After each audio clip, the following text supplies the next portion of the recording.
and welcome to another episode of Over the Curb podcast, a Formula One podcast for fans old and new by Formula One fans old and new. Joining again today, the team behind this incredible podcast. Shakuri and Hari Bajo. What's up? Yay! Hello. I must say you're being generous in saying that me and Shakuni are making this podcast better. Of course you are. If you listen to the episodes that only you and I recorded, Honey Badger, like I am so serious. I don't give you room to make jokes. Like Shakuni, I am taking this as if this is my UPSC ka exam, you know. Like I'm like, no, this has to be like I have to be 100% focused. So Then I come into the picture when I'm like, and I mean the reason Shakuni and I have such discussions is because I'm still taking things seriously. That's the essence of the podcast. It's just me taking things seriously, and you both are like, okay, Mansi, you know what? Calm the fuck down. Yeah, that's the sweet spot of our podcast. So, guys, welcome to the Imola GP preview. I'm so excited. First sprint weekend, potentially first wet weekend. Woo! Wet weekend sounds like something totally different if you don't know that we're talking about Formula One, but I am excited. This is the first wet weekend. If taken out of context, yes, it becomes something totally different, but there's a 90% chance of rain on Friday. I wish it happens in the race. Yeah, I mean, we have known from our past experiences that time and again rain has avoided Formula One. We just hope it's not the case this time, because a wet qualifying is going to shake things up, like really shake things up. And we all remember what happened last time in the wet Imola GP. So anyways, before we go to Imola, there are a couple of things that we have to talk about first. And the thing that I want to start with is how the drivers talked about the safety car in Australia. Oh my God. Such hatred towards the speed of that Aston Martin. And my favorite part was Russell and Charles in the conference, like the drivers interview, and Russell says, "Oh, the Mercedes safety car is 5 seconds a lap faster than the Aston Martin one," and Charles says, "Maybe we should get a Ferrari safety car. It would be 5 seconds faster than the Mercedes." This is one of the oldest jokes in Formula One, but it still works somehow. Yeah, I mean, you love to see it. I love it. You love to see that. Oh, yes. But FIA gave a statement and really defended the safety car and said that the speed and everything is decided based on safety, which does not make sense because there was almost an incident that happened under the safety car. So, but okay, so I read lots of reports where people were blaming Gasly for the entire thing because Gasly was the car in front, and driving because slow. he was driving very slow, which made Mick take that decision of. But I don't understand. I'll tell you what happened. I'll just recap the entire incident. Okay, so this is a very normal practice of drivers speeding up and slowing down to maintain their tire temperatures and everything. So Gasly braked and Yuki reacted to that braking and slowed down, that forced Mick to slam on the brake and dive towards the left to avoid the collision. No. So Mick was building gap to accelerate, and he didn't know what was happening in front of Tsunoda, and he just accelerated. At that same moment, Tsunoda slowed down because of Gasly. I mean, but now in my mind, I am thinking who exactly is at fault, because Gasly in a way was not brake testing. He was just doing what drivers do in the during the like safety car. Tsunoda was just reacting to Gasly, and Mick was just doing his own thing. So who exactly is to blame in this situation? So this is the thing again. No one's at fault. This is a gray area, and they have covered it up right now. Like the racing incident thing. Yes, exactly. That's why Mick wasn't penalized, right? I Yeah. think so. Yeah, and FIA being FIA, after the incident happens, changing the rules. No, so what they have asked for is to have a conversation with the teams and the drivers to see what they can do, because they can at max have a 10 car length between them under a safety car, no more than that. Which is way more safer. Which is way more safer, but I don't see it happening. Like, it doesn't happen in safety car. But if there's a rule and you'll be penalized for it, drivers will obviously obey the rules, right? What if you don't maintain the gap of like 10 car lengths according to the rule and you get penalized? No driver wants the penalty points under, breaking the rules. Yeah. But the thing is that it's a maximum distance of 10 car lengths. I mean, you can be closer than that as long as you don't do the crossing of the rear wing. But that is on the restart procedure. That is not about like so. But I think there is a minimum also, right? A minimum of 3 to 4 car lengths gap should be maintained under the safety car. I am not sure about the minimum requirement, but the maximum is 10 car lengths. The problem is more that this accelerating braking thing is the thing that is causing problems apparently. Okay, I have an idea. Tell me if it's good or not. Yeah. The drivers are not allowed to accelerate or slam onto the brakes under the safety car, but they can weave around as much as they want to keep up the temps. Yes, I think yeah, they can be. This makes more sense, right? Yeah, I don't think accelerating and braking should be a part of under the safety car. Yeah. Under safety car, that should not be allowed. But then with the weaving, what happens is like when the incident, like if you remember Stroll, then Stroll and people like him who weave a little too much. Like, so if you see Stroll's weaving, he literally goes all the way across the road. Like it does a little zigzag on the. So that will also cause a problem for the driver who is driving behind him, because then that driver does not get reaction time, right? Car should be weaving uniformly, like every car should be weaving in that case. You remember that one video where all the cars are weaving and then Kimi is the one who's driving? Who just goes straight. Yeah. Boss move. Like, I don't care. But again, see, the reason that we are not the race directors and stewards and the other people are, and they're getting paid for it, is because they need to be the ones who are thinking like this. It's not our job. Our job is to only criticize them. So that's what we're going to do. Yep. Also, I mean, because we record our episodes very early, like right after the race, there were fans already in the pit lane before the race ended. So Alvin goes into the pits for his pit stops, and there are already fans in the pit lane. Wait, did you guys what? know that? No. I am unable to find the link between what you're saying. This is at the pit exit. Pit exit. Yeah. See, I told you. No. Yeah. And nothing has been said about this. That's bad. That's bad. Yeah. And I mean, like, we know what happened, right? Alex Albon came just ahead of Zoe. Imagine if he had to slow down a little bit more because of these stupid fans. He would have lost the point. He would have lost his point, his championship point. And where is the security? Like, how is the FIA letting this happen? Or even like the organizers at the track, like, how is this happening? Why is this not being talked about?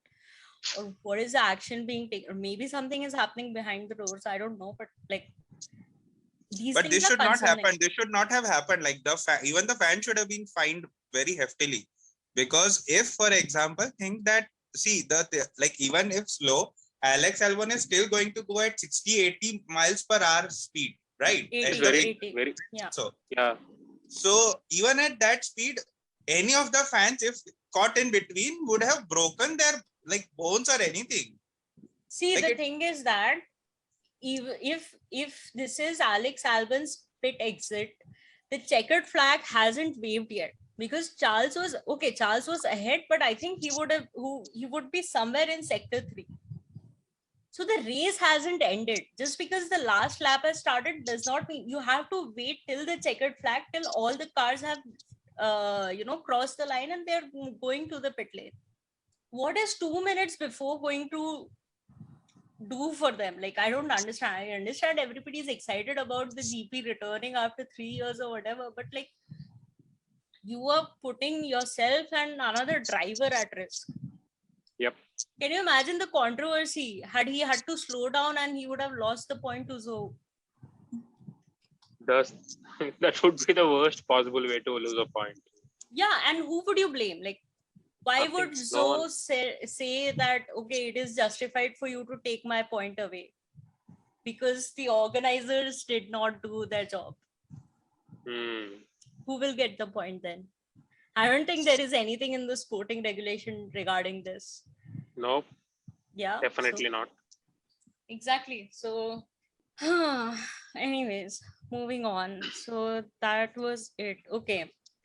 The next thing about Imola is the first sprint weekend of this year. So for anybody who does not know what a sprint weekend is, or if anybody has not listened to the first episode of the podcast, the race weekend, I explained. What are you doing in your life? Go listen to the first episode. No, but if you are joining us, if you're not that kind of person who wants to listen to the previous episodes, I totally understand that. But sprint weekend is, you have the qualifying on Friday, and there is a sprint race, which is a 100-kilometer race, which lasts around 20 odd laps, depending on the track length, where it's like a mini, sprint race. So there will be 2 races basically. So the qualifying is going to be on Friday. Then you're going to have a practice session on Saturday afternoon, then sprint race Saturday evening, and then the main race on Sunday, as it always happens. And this time there are points.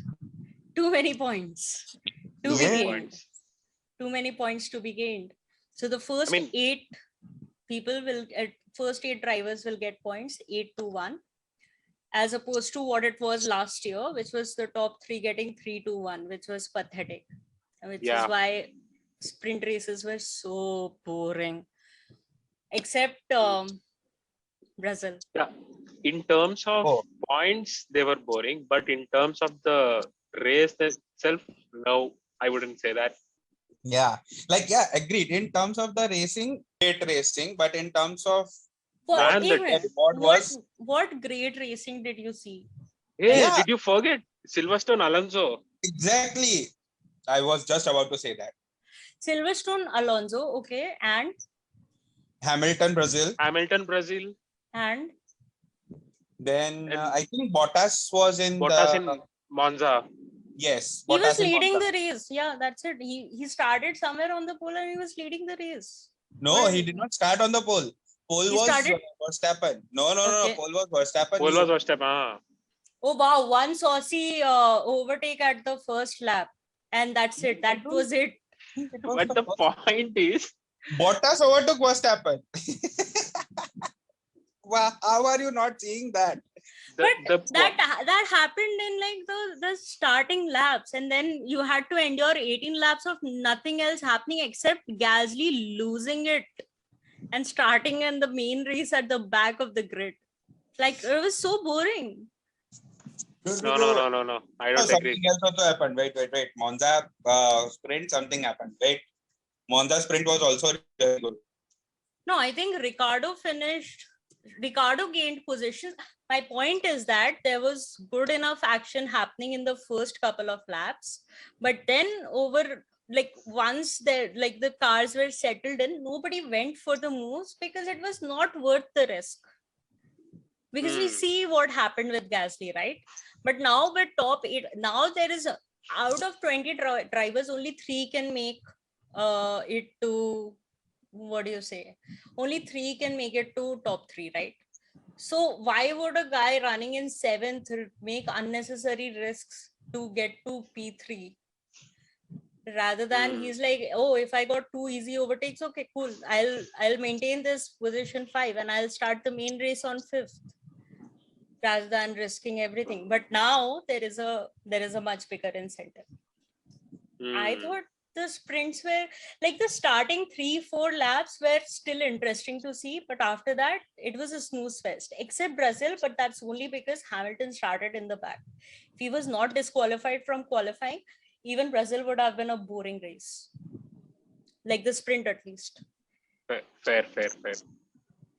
Yeah, but So to make these more interesting, I think they have to adapt the formula to 2020 kind of format.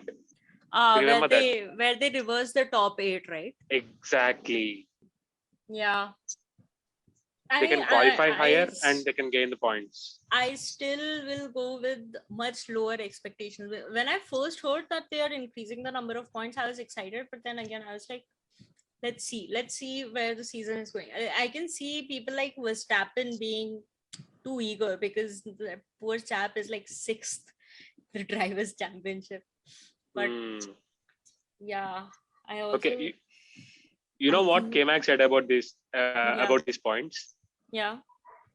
Okay, so when he was asked about these points being spread out to 8th position, he said, "Yeah, I have some clause kind of thing in my contract where I score a point, I get money." Oh. So I like it. If it's an opportunity for me, I like it. I mean, makes sense. Yeah, it's like a goal bonus in football. Just imagine, like Haas from not scoring anything to K-Mac just coming in and Haas scoring points in back-to-back races. While we are at Haas, guess what? Yeah. Someone's stomach is burning seeing how Haas is performing. I was talking about the teams who complained. Oh yeah. Oh, dude, like I'm so proud of Haas. When I watched the first season of Drive to Survive, Haas was the underdog that I was rooting for. And I'm so happy that we are in a place today in this season where there are 3 teams that complained. And they said that they want the FIA to investigate the similarities between the Ferrari and the Haas. Obviously, Haas uses the Ferrari engine, but they think that it's a little too, like, they are just too worried about how good the Haas is, which I think is a dick move. Like, I would just say this. But I also know there's a standard practice in the sport, but I still think it's a dick move. Okay, here is the funny part about the news. Yeah. I don't know how much it is true, but one of the teams is Mercedes. Yeah. Well, right now they're not fighting Ferrari. Right now they're fighting Haas and McLaren and to a certain extent the Red Bull. Imagine performs. Yeah. Mercedes not complaining about Racing Point and now complaining about Haas. Yeah. But if you remember the Drive to Survive, Toto openly said that they did steal. I genuinely think that they did steal it, and it's a pink Mercedes. I think Toto openly said that. Yeah, but I mean, after pink Mercedes, we have white Ferrari. White Ferrari. Yeah. I'm so happy I am the one who predicted that Haas will finish 8th. And I may be wrong, they might finish higher. Yeah, that's what I was about to say. They might finish higher. Yeah, I know. I bow down to you. Yeah, I think all of us expected way too much from Aston Martin. I even think that our prediction of Alpine is going to go low. I mean, this is very very early to say, especially for the midfield. Like, if you ask me today that is there a chance, how big of a chance there is that Charles gets the driver championship this year, I would say there is a very high chance because he has such a massive lead in just 3 races. Like, such a massive lead. I think the second driver has 37 points. Charles is at 71. That's a bonkers lead. That's a 34-point lead. Like Charles can DNF in one race and still lead the championship. So yeah, I think Charles has had a very good head start. And if he continues to do such reliable runnings in his races, I think this championship might get decided way sooner. Yeah. Podiums are enough for Charles from now on. Yeah. And couple of race wins. Couple of That's race the wins, job. yeah. Every 4-5 races, if he wins like 1 or 2, he's good. Yeah. And no DNFs. No DNFs. Yeah. But he still has a lot of cushion to like have DNFs. Like he will, I think if he continues like this, he will have the luxury to say now and today I don't feel like Hey, racing. stop jinxing, yeah, please. We're My having God. one good season after 2 years and you're just jinxing it now. My God, if something happens this weekend, Honey Badger I'll is going kill to you. kill me. I'll kill you. Yeah. Okay. We'll see what happens. Anyways, upgrades. I want to talk about upgrades because I have no idea what is happening. One day you hear nobody's bringing upgrades. The next day you hear one of the teams is bringing upgrades. I think Alpha Tauri is bringing upgrades now, despite there being one practice session. So the reason teams are not very very keen on bringing upgrades is because there is only one practice session before the racing thing starts, because qualifying happens on Friday. So I don't know. Ferrari for sure is not bringing. I think Mercedes is also not bringing. I think Mercedes has given up. Mercedes is like, there is no way. No. So I that- just read a news article. So Mercedes, they have not brought car new upgrades, but they have done lots of repairings and lots of tuning of the car the entire Easter weekend, and like they have worked throughout the entire holiday, and they have made some changes, but not like they have not done any upgrades, but they have repaired and they have done some maintenance work.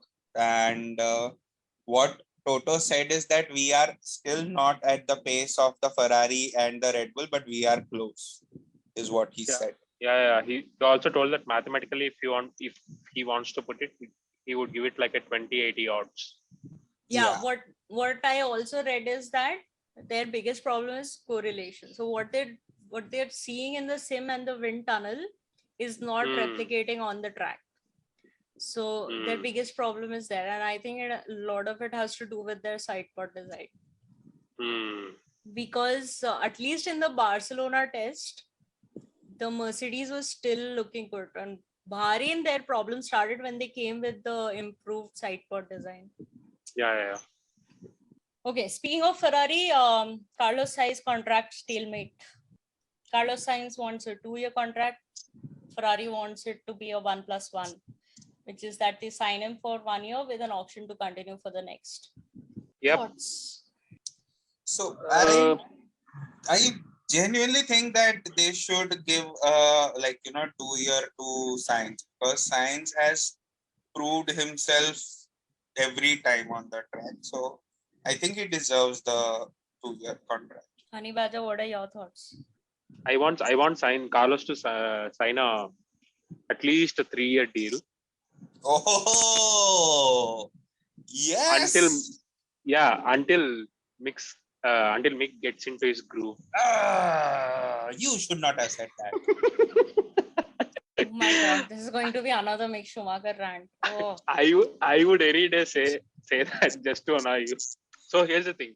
So I want Sainz to sign at least a 3-year deal, but I wouldn't mind if Sainz had a 1+1 year deal and he drives until 2023 season end, and then Mick gets into Ferrari, considering the fact that assuming Mick has done something spectacular in 2023 season. After that, even I might not object if he does something really amazing in these 2 seasons, like in 2022 and 2023 season. If he does something amazing, I will not object. I will clap for his transfer. But until then, I am not on board with this because he does not deserve that seat. As of Yeah, now, Arey, yeah. right now, nobody's signing him right now. Okay, we Yeah, get yeah, it. right He does now. not. He's not ready for that Ferrari seat. Nobody's saying that he oh, is. you should see how fans are gaga over him. Arey, fans are gaga over Max Verstappen's championship win also. Does not make them right, man. Okay, No, fans no, are no. gaga. You will find fans of all thoughts on the Yeah, yeah. internet. We are not So, those fans. We are just to give you a context, I want Mick to replicate a season like 2018 season where that Charles Charles had had. yeah, yeah, yeah. So if something on the similar lines we can see, then I wouldn't mind Carlos Sainz leaving Ferrari in 2024 and Mick replacing him. So that's my thing. Or else I would love to see Sainz for until 2025 or 26. I think that's overestimating Mick Schumacher a little too much and underestimating what Charles did in 2018 a little too much. Because Charles's season in 2018 was exceptional. Like Exactly, which is why he deserves that seat. like Charles is not going. They are trying to keep that. And the reason I would prefer Carlos to get a 1+1 option is because 2023 is where most driver contracts are ending, kind of like what we had in 2020. So I think that Even mass retirement also.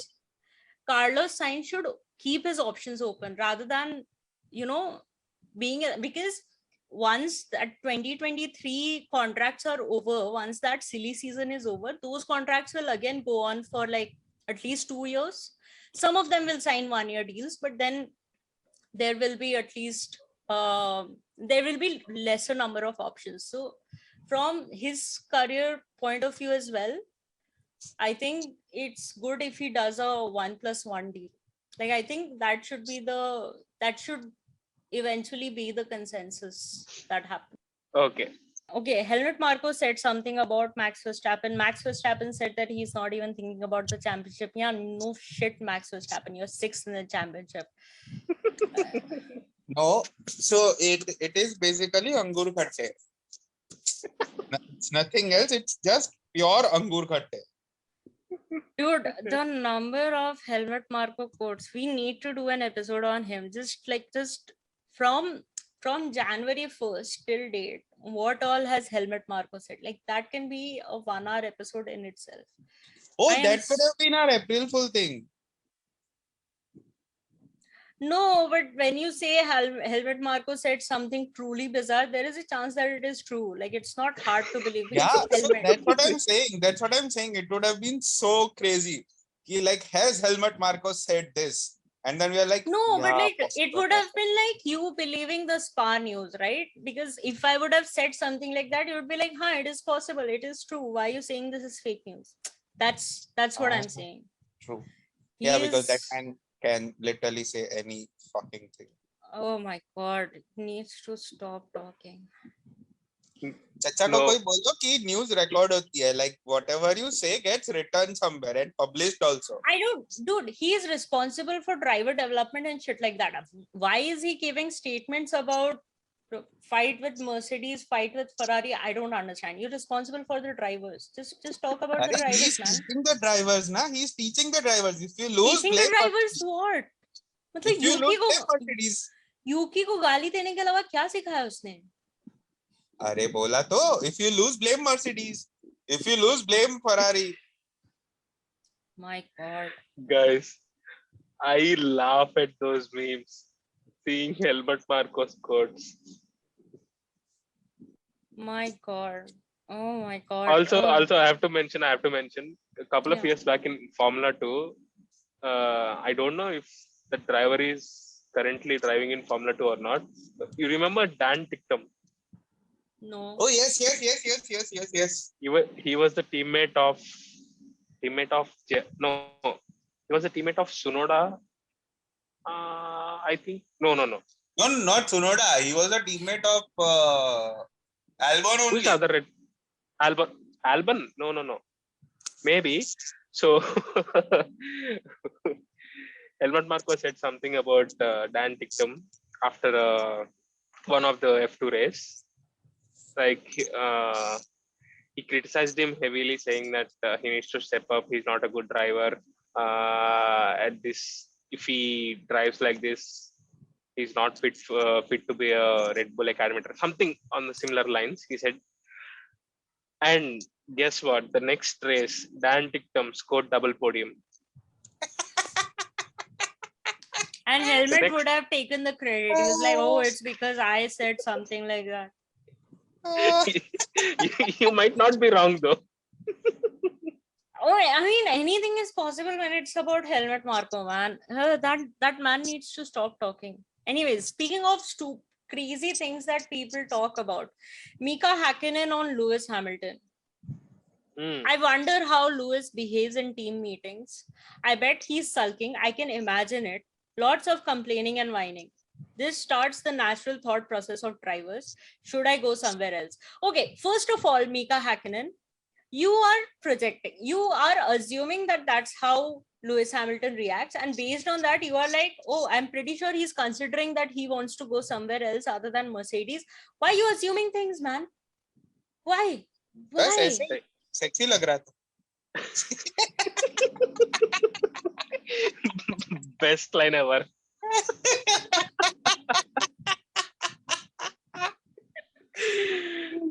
Oh my god. Okay, on that light note, let's do predictions. Because it's Imola and I want this to happen. I want Ferrari 1-2. But who is one? Kafi tricky question. Sainz, Charles. Sainz, Charles. Okay. And third? Yeah. Hamilton third. Okay. Hamilton third. Fastest lap? Sainz. Sainz. Okay. Logical. And my three predictions would be Alonso out of points. Okay. First points for Aston Martin. Ooh, I hope this comes true. And Norris in top 5. Norris in top 5. Okay. Kafi shocking. Kafi crazy. I can see this happening. No, my entire prediction list, like it's very upside down. No, I can see it happening because Sainz has the pressure he needs to perform to be in a better negotiating position. I can still see Red Bull having reliability issues, and I still to a certain extent expect team orders for George Russell to let Hamilton. Team orders for Russell, really? If there is a position where it can happen, yes, Wow. Okay. I think it's even if it is like, so even if it is not like broadcasted on the radio, I think there is an understanding that is given to George. So George, if you are in that position, that you can, because Hamilton had to back off from attacking Perez in Australia because of his engine overheating. Otherwise, he could have gone for P2. Anyways, Honey Badger, you are up. My predictions would be Sainz, Perez, Charles. Everybody is Sainz, Perez, Charles. Oh, okay. Fastest lap? Fastest lap, Sainz. Okay. For general predictions, I would go with at least one Haas in finishing in top 8 in a sprint qualifying. Ooh. Top 8 in sprint. Okay. At least 2 cars DNF in the feature race. I mean, the race on Sunday. And Norris top 10. Norris top 10. In the main race. I can already give this point to you. That this, I think, will happen. Okay, so Kramer's predictions are Max, Charles, Perez for the podium. Fastest lap to Perez. And then he says at least one Mercedes DNF. Second prediction is Latifi finish above P13. And the third one is only one Alpine in points. Possible, very possible. The Alpine thing or Latifi thing? Alpine. Yeah, I can also see that happening.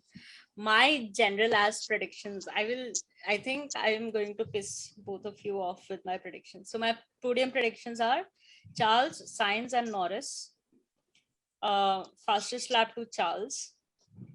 And my general predictions are at least 2 non-Mercedes customer DNF. Two Double- non-Mercedes. 2 non-Mercedes customer DNF. Okay. Double podium for one team. Okay. And then McLaren scores more points than Alpine. Oh, so you are going for all this week. This is the most easiest prediction for this week. Come on. I know. It's such a basic ass prediction. I know, it is so general. That's the beauty of it. Koi nahi. It could. I need to win the prediction league at least. Everyone wants to be the legend Shakuni, but they cannot. Oh, please. Oh, please. You're not that far. Okay. I will tell you what the points are right now. Current standings are. So you are at 10 overall. Me and Honey Badger are tied at 6. And Kramer is at 2. So That means I am far from you. oh, please. This is nowhere. Like if you were like somewhere around, if you had I'll I'll legit need a DNF for you to beat me this weekend. Sure. We'll see. I think I'm very much getting the 3 points. You are getting all the points. Your predictions are so possible predictions. No, but I have predicted that Norris gets the podium. I don't see that happening. Oh, like, wow. Do you think Norris is on podium? I have said that Mercedes will not be on podium. Norris will, Red Bull will not be on podium. Norris will be on podium. So yeah, that's the prediction. He could be. I think he genuinely could be. Yeah, but I think that's the only thing that cannot happen. Rest all the things will happen. So I'll get a lot of points. Yeah, exactly. So I can score 8 points. And then you have to score anything less than 4, which I think, yeah, it's quite possible. My predictions are very bold. Yeah, there is a chance that we might see a different leader of the prediction league. But as Imola. The beginning of the conversation, like today's conversation, my predictions somehow. Yeah, they somehow happen. I don't know how. But okay, I mean, at least you said Norris in top 5. So maybe top 5 can mean third also. So hopefully. Yeah. Norris top 5 is definitely happening. That I know he is doing something good. I mean, I think for that we need the Red Bulls to DNF, like both the Red Bulls. I think more than Red Bulls DNFing, McLaren having a great weekend would also suffice, because McLaren also has somehow found a little pace, and they are also doing some good work in terms of repairing and making the car better. So I think it will be a great battle. I think the season has just begun. That's what I'll say. Also, like I found this out later, but Daniel Ricciardo did not make a McLaren team orders were for Daniel Ricciardo to stay behind Norris, because Norris had some problem with the car, and So for the team to maximize the point, they needed Ricardo behind Norris to make sure that he's able to defend, because Norris did not Ooh. have the pace. So if not for those team orders, Ricardo would have finished ahead of Norris. Anyways, all right, that was our Imola race preview episode. Thank you guys for joining and making this happen. Thank you everybody for listening. If you like the episode, please like, share, subscribe to the podcast, share it with your friends, and leave a rating on Spotify if you can. We are also available on Google Podcast if you want to listen to us there, if you don't like Spotify for some reason. If you have any feedback, or if you want us to cover anything, or if you'd like to be part of the podcast, please write to us at overthecurvepodcast@gmail.com.